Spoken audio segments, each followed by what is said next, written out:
Hi guys, welcome back to my channel.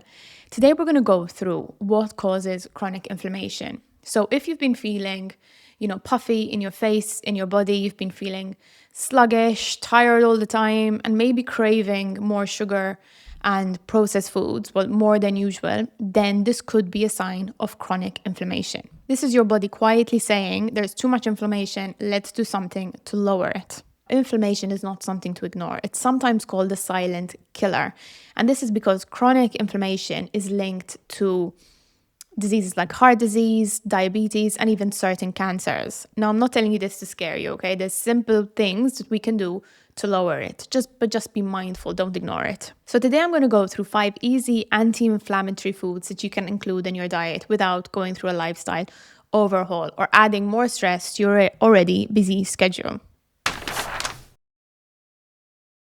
Omega-3 fatty acids support prostaglandins, which are hormone-like compounds that regulate inflammation, mood, gut health, and even depression. Omega-3 fatty acids are also called essential, which means that our body doesn't produce it. Therefore, we need to get it from food. Foods high in omega-3 include wild salmon, sardines, anchovies, mackerel, chia seeds, walnuts, algae. Have I left anything out? Flax seeds and cod liver oil. Plant-based omega-3s, like your chia seeds and your walnuts, aren't complete, okay? They have to go through a conversion process, and the conversion rate tends to be quite low. Whilst, on the other hand, fish and animal-based omega-3s have the active component. So this means that they're more bioavailable. It basically saves the body a step. However, if you are on a plant-based diet, that's no problem at all.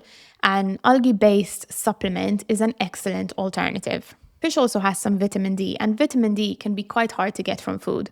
And this helps with reducing inflammation and also regulating your mood. And I talk more about this in my food and mood video, which you'll be able to find somewhere on the screen. And if you're trying to conceive, research shows that women who have an omega-3 supplement on at least 20% of the days have a much higher chance of conceiving compared to those who don't. Low levels of omega-3 is also linked to cognitive decline later in life, so don't skimp on it. If you eat meat, 2 servings of fatty fish per week should cover your daily requirements. By the way, if you're new here, I'm Jill and I help busy women simplify nutrition and enjoy food again without the guilt. So if this is a bit of you, don't forget to subscribe because I post every Thursday. And next week, I'll be sharing a video on foods to avoid that quietly fuel inflammation. The next one is pineapple. I love pineapple. And pineapple has an enzyme called bromelain. And this has been used in Central and South America for centuries because it reduces inflammation in the body and it also helps to aid digestion. It's naturally sweet and it's a great option if you have a sweet tooth like myself and you potentially tend to go for more processed sweets. This is a great alternative. Now, an interesting thing is excess inflammation in the body can actually increase cravings and potentially emotional eating. And that's why I've created a 3-step process that will stop you when the urge hits and calm the body and lower cortisol and inflammation. And if you'd like to access this, you can find it in the comments section for free. I've also included a no-bake chocolate recipe that reduces cravings. Turmeric is amazing. It helps lower your body's inflammation set point and also helps to reduce pain. It's also what's called an indirect antioxidant, which means it helps train your liver to produce more glutathione, which is your body's most powerful antioxidant. This makes turmeric especially helpful for autoimmune-related inflammation. And an interesting fact for you, in the blue zones, which is where people live the longest and the healthiest, they consume turmeric tea daily. I include turmeric in all my cooking. All you need is a pinch of it. So I add it to my pasta bolognese, I add it to my curries, I add it to my eggs. No one will ever notice. And don't forget to add some black pepper because black pepper activates curcumin in the turmeric, which is the healing compound. And it increases its absorption rate by 2000%. In India, cancer rates tend to be quite low and they associate it with the herbs and spices that they use every day in our cooking, especially turmeric.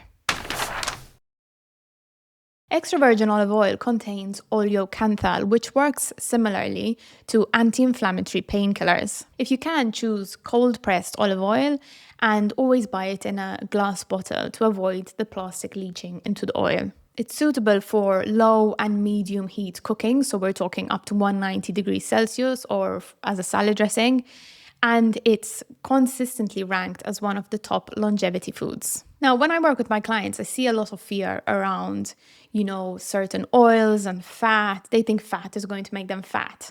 Let me know in the comments, do you feel the same way? Berries, okay. Thought the mic was off. Berries are full of antioxidants, anthocyanins, and polyphenols, which help to reduce oxidative stress. Berries help to protect against DNA damage, meaning that they're anti-aging.